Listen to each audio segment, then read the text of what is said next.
Good evening, everyone, and welcome to this planning meeting of the Melton Borough Council. And Happy New Year, as this is the first one we've had this year. I'm Councillor Alan Thwaites, the Chair of Planning. Just some housekeeping. In the event of having to evacuate the council chamber, please leave by one of the 6 emergency exits around the side of the chamber. Please assemble at the far side of the front car park nearest to the park entrance. Officers will be on hand to assist anyone who needs any assistance. Please put your phone on silent during this meeting. We will be using the audio-visual system this evening, and the meeting will also be streamed live on YouTube. Members speaking, please raise your hand if you wish to speak and speak directly into the microphone in front of you. Please do remember to turn it on and to turn it off when you are finished. Members voting will be by raised hands. I'd like to introduce those present this evening. The members are, to my right, Councillor Pip Olnut, Councillor Ian Atherton, Councillor Siggy Atherton, Councillor Alison Fear, who's the substitute for Councillor Ronan Brown, and Councillor Marilyn Gordon. To my left, we have Councillor James Mason, Councillor Margaret Glancy, Councillor Pat Cumbers, Councillor Lee Higgins, and Councillor Don Pritchett. We also have a team of officers present who are, to my left, Senior Solicitor Tom Pickwell, to my right, Planning Development Manager Louise Parker, Assistant Director for Planning Sarah Legg, Senior Planning Officer Andrew Cunningham, Planning Officer Alex Coy, Planning Officer Helen White. We also have our Democratic Services team present, assisting with the technology and taking the minutes. That's Ellen Hange and Sarah Evans. So onto the agenda. Apologies for absence. As I've just said, the Councillor Ronan Brown is given his absence, and Councillor Alison Fear has been appointed as his substitute. So onto the minutes. Do we have any comments on the minutes, or can I have somebody to act as the proposer? Councillor Mason, and seconder, Councillor. Yeah, Atherton, Ian Atherton. So it's the first name I was trying to think. Sorry, apologies. Thanks very much. And so and that was, I won't make a comment.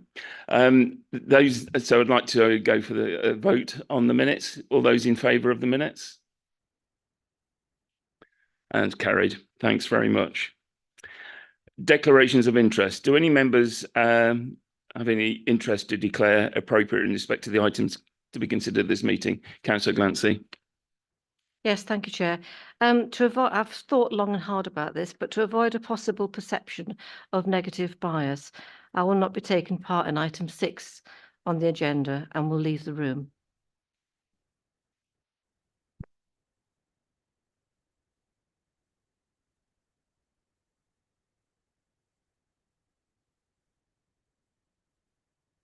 Second application. Item 4.2. Councillor Cumbers. Thank you, Chair. Yeah, with reference again to agenda item 6, in February 2022, at a council meeting, I accused this applicant, of unacceptable conduct. There might therefore be a perception of bias, so I shall leave the chamber when that matter is discussed. Thank you. Thank you. Councillor Higgins. And on the same item 6, the applicant has, in my view, conducted a persecution of individual councillors. Can we? I will just say that, and I have said that at a full council meeting, and so I will be withdrawing from that for the same reasons. Thank you very much. Thank you. Any other declarations of interest? No, so thank you very much. So we'll move on to the schedule of applications, and the first application is 22/01174/DIS, land opposite 1 and 10 Station Lane, Old Dalby. Just before I hand over to Ellen for the presentation, the ward councillor, Councillor Joe Orson, has requested that I advise he has a personal and pecuniary interest in this application and therefore will not be addressing the committee as the ward member. Therefore, I'd like to pass over to Helen for the presentation. Thank you. Thank you, Chair. So this application relates to a site allocated for residential development in the neighbourhood plan, and it's land opposite 1 and 10 Station Lane, Old Dalby. This application seeks to discharge condition 3 attached to an outline planning consent for 72 houses. Can we move to the next slide, please? Outline consent was granted by Planning Committee in February 2018. Condition 1 attached to this permission required the submission of a reserved matters application within 3 years of the date of the permission, and that the development commenced within 2 years from the date of approval of the last of the reserved matters. A reserved matters application has been submitted and remains under consideration. Can we move to the next slide, please? Condition 3 attached to the outline consent, as shown on the screen, secured affordable housing for the site, but it also allows for the submission of a viability assessment deeming why affordable housing cannot be provided to the policy required level. We move to the next slide, please. So the policy requirement for the site is 25% affordable housing, which with 72 dwellings is the equivalent of 18 units. A viability assessment was submitted which demonstrates the scheme will be unviable with the provision of 25% affordable housing. The assessment has been independently reviewed, and the assessor, after a number of iterations of different options available, identified a surplus of £12,210 on top of the developer profit. This amount equates to half of an affordable housing unit. The applicant has agreed to provide this, and it will be secured via a unilateral undertaking. The inclusion of a local connection cascade criteria to ring fence the contribution, firstly to the parish, then to the ward, then to adjoining wards, and finally to within the borough, has been considered. Due to the small amount of money involved in this case, less than equivalent to a single unit, the risk of this approach in terms of eroding the financial impact of the money that would be involved, it's not put forward by officers to include that cascade. We've investigated the inclusion of a clawback mechanism as well, which would allow for a late stage review of the site's viability. But due to the wording of the condition and the fact that the affordable housing was secured via a condition rather than as part of a legal agreement, we've taken external legal advice, and they've advised us that it wouldn't be provided for within the wording of that condition. The Section 106 agreement attached to the planning permission remains independent and unaltered, so it doesn't form part of the consideration for the discharge of condition 3. The recommendation is that the condition is discharged, securing the off-site commuted sum of £12,210. Thank you. Thank you, Helen. Does anybody have any questions for clarification from Helen? Councillor Higgins. Thank you, Helen, and thank you for the officers. I did raise this offline, so I think I did say to you is, and Helen did raise a very good point of why it couldn't necessarily, it could be at risk of losing. I think this may appear in a little bit of the debate, but for the members of the public and those who are watching, it's very important that any housing and infrastructure for affordable housing that goes for the rural areas is for the rural areas. So the point of clarification is there a way that the council could offset that against, like you said, Helen, for the village, the ward, the neighbouring wards, or for the borough? I think that's a reasonable approach, because if that was delegated, I think that would be welcome. I don't think we're going to lose that, but it's really important that any affordable housing goes to the areas that it's needed in. That's the point of clarification. I did write that offline, but I've said this for the reason for the public. Thank you. Helen, do you like to reply? Thank you, Chair. So yes, Councillor Higgins, it is possible to include that local connection cascade criteria as part of the legal agreement to secure that financial contribution. I think the point that I was making is that because it's such a small amount, you would have to wait for the kind of additional funding to also come forward, because you can't spend it on half a unit without getting the funding for the other half of the unit. And it's how much time potentially you'd have to wait for that to happen. And in terms of, as I said, the erosion of the kind of financial impact of quite a small amount of money to begin with. So if you're waiting 10 years to potentially to get the other half of the money to provide an affordable unit, it might not go as far as it would if you spent it earlier. But certainly the option of including the cascade is available to yourselves if you are minded to approve the discharge of the condition. Thank you, Helen. Yeah, that answers what I was asking. So thank you, Helen. Thank you. Marilyn? I just want clarification, really. If towards the end of the building, you know, when they get towards the end, and you said you can go through it again, I just want to ask, really, that if it turns out that they do have more money,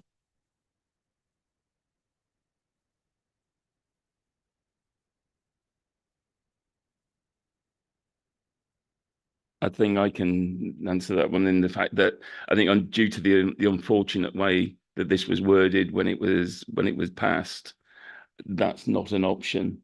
And again, it's one of we'll make sure this doesn't happen again going forward. Because unfortunately we can't do the late review, which we would normally do if it was in the normal 106, as we've done in the past. But because the way this was actually worded, it's unfortunately we can't. Yeah, thank you. Any of Councillor Nancy? Just going on from Councillor Higgins's question, when you mentioned the local connection criteria, ultimately we end up with homes in the town. So that will automatically, in my view, I'm not an expert here, but automatically mean that if you haven't used the £12,210 for the immediate area, the ward, the parish, etc., it will end up in the town. So we're no different to not applying it, is my sense of reasoning. Put that into the debate, or right? Yeah, Councillor Cumbers. Thank you. Perhaps I can ask this question because I don't know the answer. When they were calculating the viability, could they have looked at the whole thing and decided to spend less on each dwelling in order to leave that amount to be spent on the affordable housing? Perhaps they couldn't, I just don't know.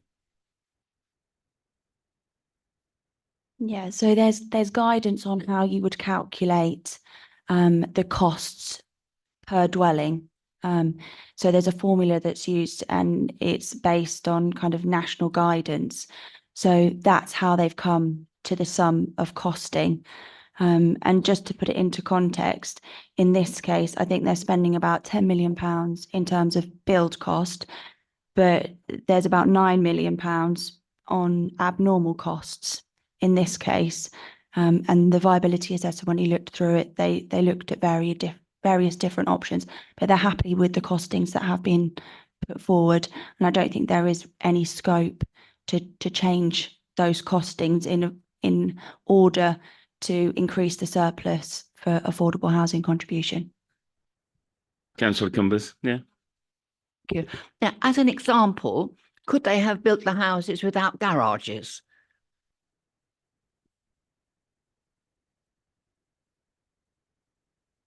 I don't think that's something that we could request them not to do. Any other questions for clarification? No, and we have no other speakers on this application, so therefore I'd like to open it for debate. Councillor Glancy, do you want to go first, or anybody who would like to open the debate? We have a recommendation to accept the proposal. Would anybody like to? Councillor Allnut. Thank you, Chairman. I'd like to thank the officers for the report. Very clear, very succinct. We are where we are, unfortunately. I don't think it's just because of the way this particular one was handled. I think it's the way the system works. Outline planning followed by a lot of chiseling is the order of the day. I've said that before, and the planning system needs to change. But unfortunately, we've got to deal with what we've got. So that's all there is to it, really. But regarding the other hints from my colleagues across the side of the room, I hear what you say, and I think that's by one means or another, we must ensure that cash goes back into the rural areas if that's where it originates from. I think that's a perfectly reasonable comment, and I think one way or another we need to address that as a practical, but not a planning issue, if you see what I mean. Thank you. Me to move it.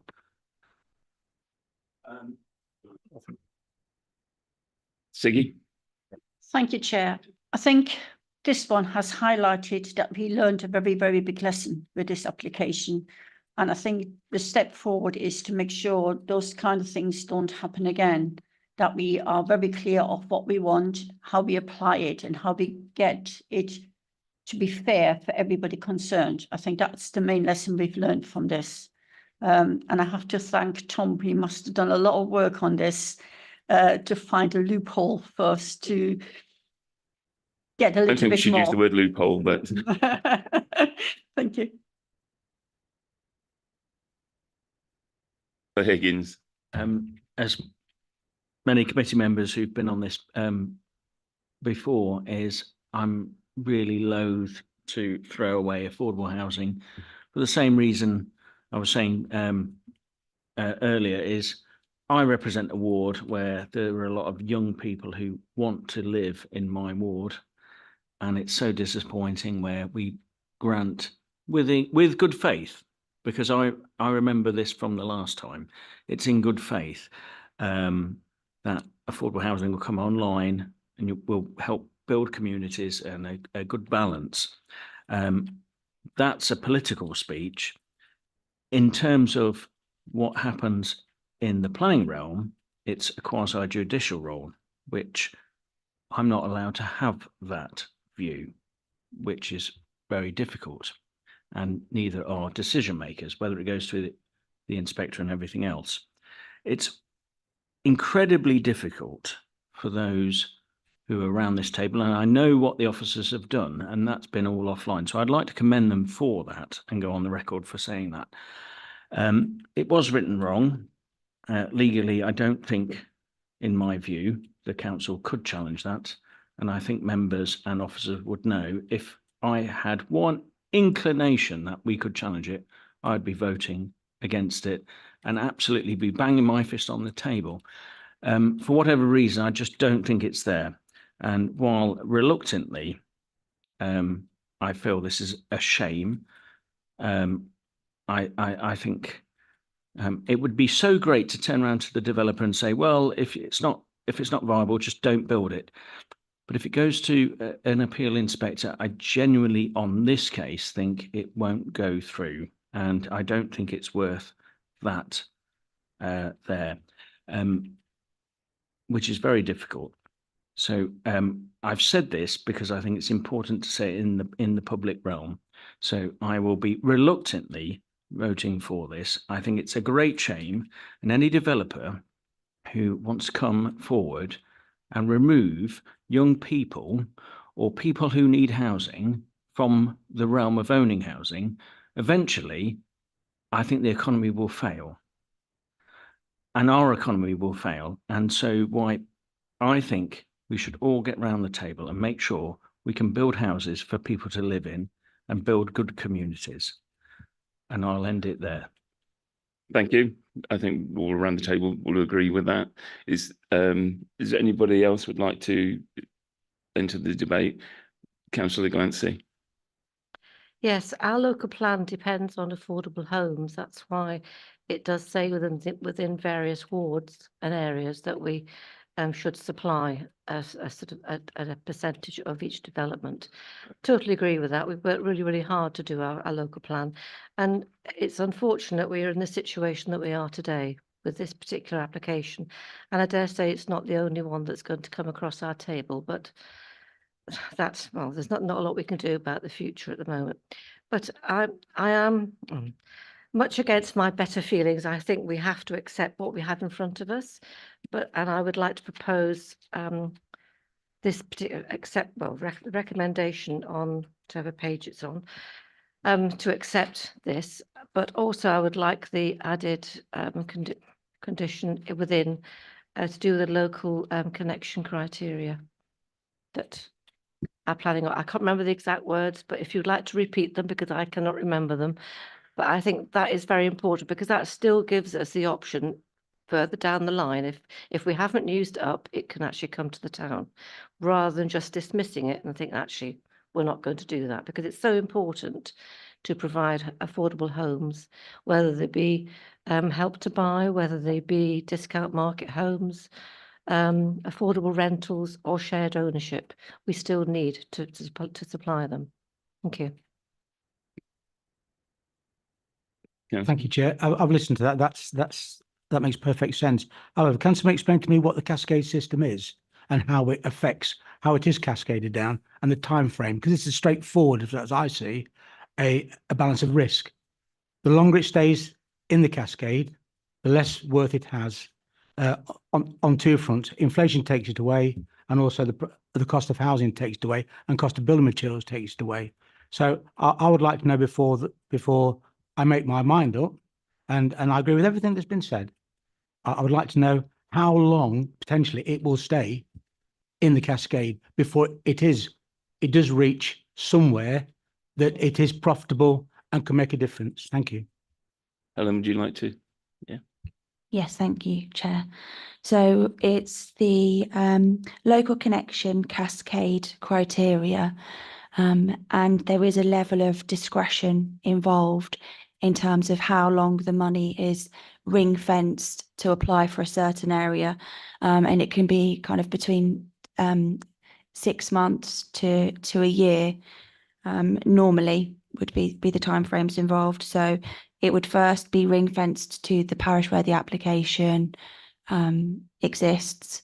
It would then expand out to the ward that the application sits within, and then to adjoining wards, and then it would go to borough-wide.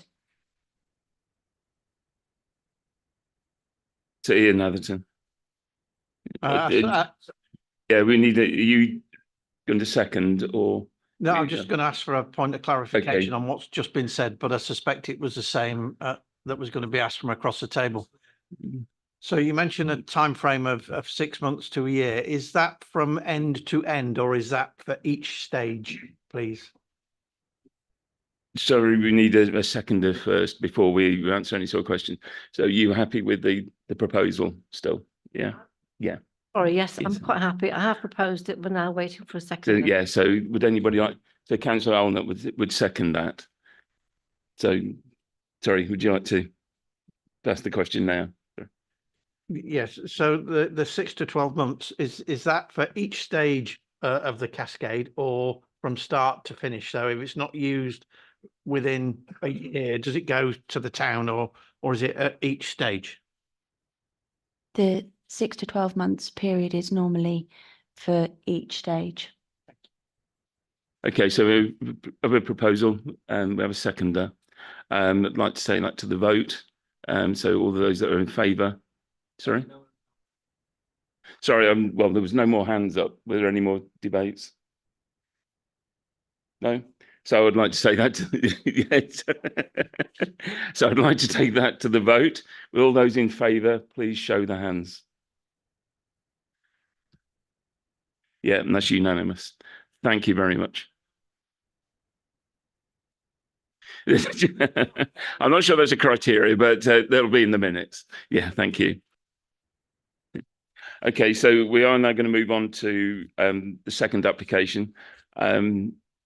So we'll call you back in when we're finished. Thank you.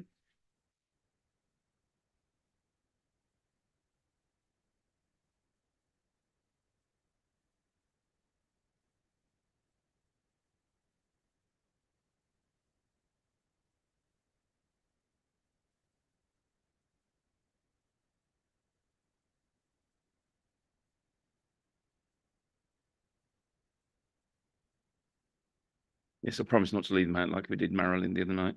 So I apologise. In this case, we'll move on to application 23/00808 stroke FUL, Upper Grange Farm, Gibson's Lane, Old Dolby.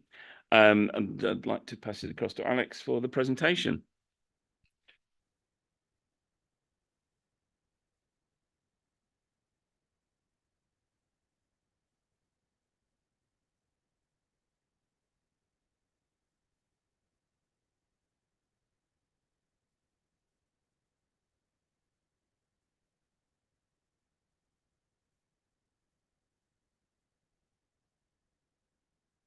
The site, oh, sorry, crikey. I'm not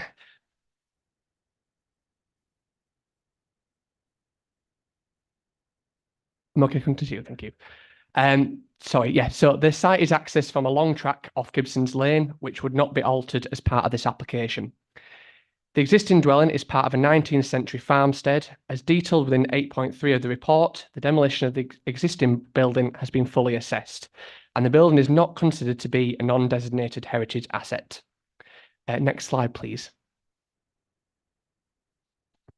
As you can see from the site plan, the proposed replacement dwelling would be situated in a similar position to the existing dwelling, which is outlined in red on the plan. It will be larger of scale and detached from the outbuildings. However, it is considered that the L-shaped courtyard context would still be retained, which is considered a distinctive feature of this farmstead. And the change in scale is not considered unduly impactful, given the increase of 98.3 square metres for floor space from the existing. As you can see from the plan, the timber frame garage would be to the rear of the site, and its location, scale, and materials are considered appropriate for its location. Next slide, please. So, following concerns raised by myself and the Conservation Officer in regards to the design and given the historical aspect of the site, the initial proposal has been changed and amended to reflect the existing building. So on the slides above there, you've got the initial proposal, which was submitted as when it was first submitted, and the amended proposal there, which is what is recommended for approval this evening. So as you can see from the photo as well on the right, that the amended proposal now includes elements from that existing dwelling, such as 2 chimneys, decorative ridge tiles on the main roof ridge, blue brick feature course, stone sills and headings, the inclusion of the existing date stone, and brick bonding to match the existing dwelling. These elements appropriately reflect the existing building and mitigate upon the impact on the character of the area and the demolition of the existing building. The replacement dwelling will have a higher energy efficiency than the existing by utilising a greater amount of insulation and solar heat gain, utilising large windows to the southern elevation. Next slide, please. So in summary, the proposal is for a replacement dwelling house, and the only reason the application is before committee is that the applicant is an elected member. And following careful consideration, the existing building is not considered to be a non-designated heritage asset. The amended plans have appropriately and effectively shown reflection to the historical elements of the existing building in terms of design and materials, while creating an energy efficient dwelling house. And therefore, the recommendation is to approve this application subject to conditions. Thank you very much. Thank you, Alex. Has anybody got any questions for clarification from the officer? No? Thank you very much. We have one speaker, which is Trevor Muir of Trevor Muir Architect Limited, who's the agent for this application. If you'd like to please come forward. You'll find the microphone and a little picture of a face. Would you like to press that? And when the red light is on, you are both on microphone and camera. So welcome. Thank you for your time. Yeah, thank you. Sorry, I forgot to say, you have 3 minutes. Yeah. And Tom will give you a warning 30 seconds from the end. Okay, Thank you. Yeah, thank you for the opportunity to speak as architect and agent on behalf of the applicant. I wanted to emphasise 3 main points to add to your officer's recommendation for approval. Firstly, a replacement dwelling provides the opportunity to create a more sustainable house to meet the exacting demand of today's climate change requirements. The existing house is in need of extensive renovation with a very poor EPC rating of E. There is no mains gas. It is very poorly insulated, very expensive to heat. A new dwelling obviously provides much better insulation values, improved air tightness, an improved layout, less heat loss, a better orientation, improved heating systems and underfloor heating, an air source heat pump, all of which creates a new, far more sustainable solution. So firstly, a replacement dwelling therefore provides the opportunity to create a more thermally efficient house that deals with the many climate change issues of these precarious times. Secondly, the design concept is to create a traditional farmhouse design that is appropriate to its rural setting, with symmetrical gabled elevations to the front and rear. The strong rural form of the L-shaped courtyard between dwelling and outbuildings as a traditional farmstead in the countryside is retained. The house, as you will have seen, is sited in the same position as the existing house, and following consultations with your officers, the design incorporates the positive principal elements of the existing farmhouse. Black fascia and soffit boards, a traditional brick bond, the 2 chimney stacks in the middle of the ridge to maintain the same silhouette appearance on the rural landscape. Existing terracotta decorative chimney pots to be taken off and reused. A decorative blue brick band courses. The roof finish will be reclaimed blue slate with all the existing blue perforated decorative ridge tiles and the fleur-de-lis finials removed and reused. External openings will have stone lintels. The existing date stone will be used into the proposed gable, and also bat and bird boxes will be incorporated. 30 seconds. The planning officer has concluded in his report that he does not consider the existing house to be a non-designated heritage asset. The applicant has instructed a heritage specialist who has made a formal evaluation based on the national criteria, and he also came up with the conclusion that it does not qualify for heritage status. The house was part of a larger farmstead, but all the outbuildings were redundant and demolished in the 1990s. Overall, the enclosed proposal before you prevents a well-designed proposal that is appropriate to the setting of the site and complies with all the relevant planning policies in favour of sustainable development. Thank you very much. If you'd like to stay there for a moment, just if any of the members have any questions for the agents. Anybody? Councillor Mason. Yeah, thank you very much for that. Very clear. Thank you. I noticed that the EPC rating is E. Have you any predicted EPC rating for the new dwelling? Well, we've not got to that stage yet, but if for a new dwelling to comply with the new recent building regulations, it will be A or B. It will be an air source heat pump. My own view, my own view is that it's very difficult to renovate an existing house to comply with today's standards. Any other questions for the agent? No, in that case, thanks very much for your time. You may take your seat again. And therefore, I'd like to open this for debate. Would anybody like to open the debate? Councillor Allnutt? Chairman, it's a great pleasure to once again thank the officers for a very good report, very clear. It didn't leave me with a lot of thinking to do really, and to thank the agent also, clarity. I just one reflection on page 32 of the report at paragraph 8.7.3. It says in terms that the provision of the bird and bat boxes provide an enhancement from the existing dwelling house. That seems to imply that the existing dwelling house is a home for bats and birds. That's what that sort of says to me. So quite interesting that to find that this dwelling has lots of bats and birds in it. Perhaps the birds are robins, I don't know, to go with the bat. But the serious side of this is that whenever I see bat box, I think, well, bats don't tend to gather in ones, they gather in lots and lots of bats, don't they? You go to a church or an old belfry or something, there's loads of them. So I'm just trying to think why a single bat would go into a box, or if is this a sort of 2 up, 2 down type bat box? Well, we do happen to have a bat expert in the committee. So if that person, if you wished an answer to that question, I may ask Councillor Pritchett if you wish to answer. I'm not an expert, but my understanding is that more than one goes in these and crawls up and hangs in to them. I mean, it's a fair question whether one is enough actually if you're going to have a colony. Yeah, sorry, Tom. Do you want to say that? Do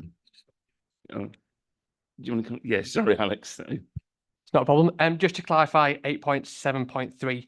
Yeah. So the preliminary ecology report was done, and so at the moment there is no evidence of the bat and birds in the building. So it's an enhancement because you are providing a place for those wildlife to habit in the actual building, which is currently not doing. Thank you. Any other members like to enter the debate? Therefore, we have a recommendation to approve. Do I have somebody to propose that? Councillor Olnett, and the seconder, Councillor Siggy Atherton. Therefore, if that's no other comments, no other debate on that, I'd like to offer that for the vote then. So accept the officer's recommendation. All those in favour? Unanimously carried. Thank you very much. If we could just ask the others to come back into the room.